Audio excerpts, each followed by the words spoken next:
What's up YouTube, it's Brian from BT Outdoors, and today we're going to be talking about walkback tuning.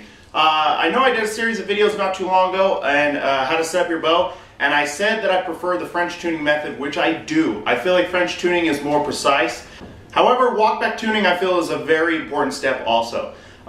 It's basically the same thing as French tuning, only it's in a bigger scale. You're going to be shooting as far back as 100 yards if you want to. The other reason I like to walkback tune is I can see things that paper tuning might not show me. So if I'm splitting that string when I'm French tuning and then I go back to walkback tune and at 40 yards my arrows are not flying center like they should be, then I know that there's a problem with my bow that the paper tuning didn't tell me, whether I have cam lean, whether I'm jerking really hard, whether my arrows are flying straight, whether my fletchings are off. It can tell you any of that stuff. So even though I like to French tune, I also like to do a walkback tune. Basically what walkback tuning is, like I said, same as French tuning. You're going to aim at 20 yards and use your top pin. You're only going to use your top pin the entire time. So even though you're shooting at 30 and 40 yards, you're still only going to put your 20-yard pin in the exact same spot every time. So that's how we're going to get the drop effect. This is going to be my 30-yard arrow, this is going to be my 40-yard arrow. Or if you're more comfortable shooting from further distances, you might have this arrow be at 20 yards and then you might move back to say 50 yards, 60 yards. You can do whatever you want. I just like to use my top pin, which is my 20 pin, and then move back in 10-yard increments. So what you want to do is, before I do anything when it comes to tuning, I like to take 5 arrows and actually group tune them. And what group tuning is that's going to show you if your arrows are all flying the same. So I like to shoot 5 arrows and take the 3 best arrows that are grouped the closest, and I like to use those. That way I know there's not going to be any weird movement or flights with my arrows. Once I found the 3 best arrows, then I'm going to go back to 20 yards and I'm going to aim for this spot right here on my target. I have taped a vertical line on my target, and I'm going to be wanting all 3 arrows in this taped line that I have here. And then I've also got a horizontal tape line just so I have something to aim at. So first I'm going to stand back at 20 yards and I'm going to aim for this. And what I'm going to want to do is adjust my sight.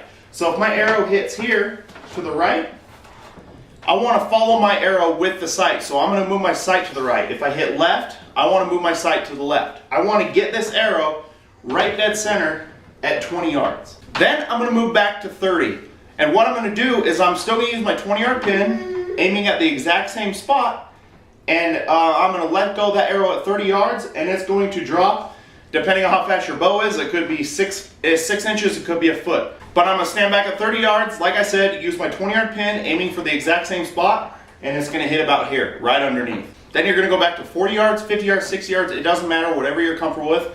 Using your 20-yard pin, aiming for the exact same spot in your target, and your arrow should hit right underneath the other 2. If you've all done that well, and your arrows do look like this on your target, and you're happy with all the shots you put on, then congratulations, you're all done. But you might run into a situation where your 20-yard arrow is dead on, and as you move back, your arrows might drop to the right or left, and end up looking like this. I don't know if my camera can pick that up very good. They'll be coming off to the right or to the left. If that's the case, that means that your rest is off.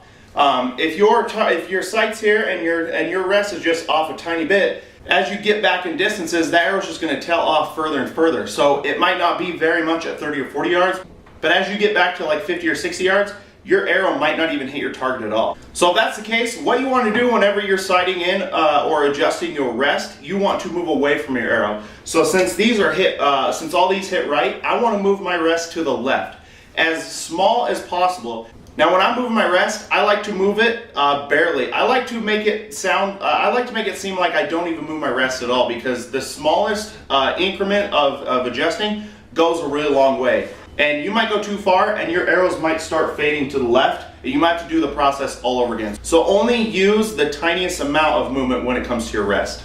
After that, you're going to want to move to 20 yards and do this process all over again. Since we moved our rest, it's going to be offline of our sight at 20 yards again. So what we're going to want to do is shoot another 20-yard arrow, get that sight adjusted. This time you're going to move it even less than you did before. You might not even have to move it at all. And if that's the case, then that's great and you're all done. But you might have to adjust your sight a tiny bit. Once you do that, you're going to do the process all over again until you don't even have to move your rest at all, and you are fully walkback tuned and your bow is ready to go. So it might be a little confusing, it might take a little longer than all the other tuning processes, but I promise you that walkback tuning is a really good trick to know and a really good thing to have in your arsenal. So once you get this done, you're going to be ready to shoot. You're going to be ready to sight in the rest of your pins. So go do that, sight in the rest of your pins. Hunting season's like 2 weeks away, so go get that deer, go fill your tag, and I hope you enjoyed this video. Hope you guys have a good day. I'll see you later.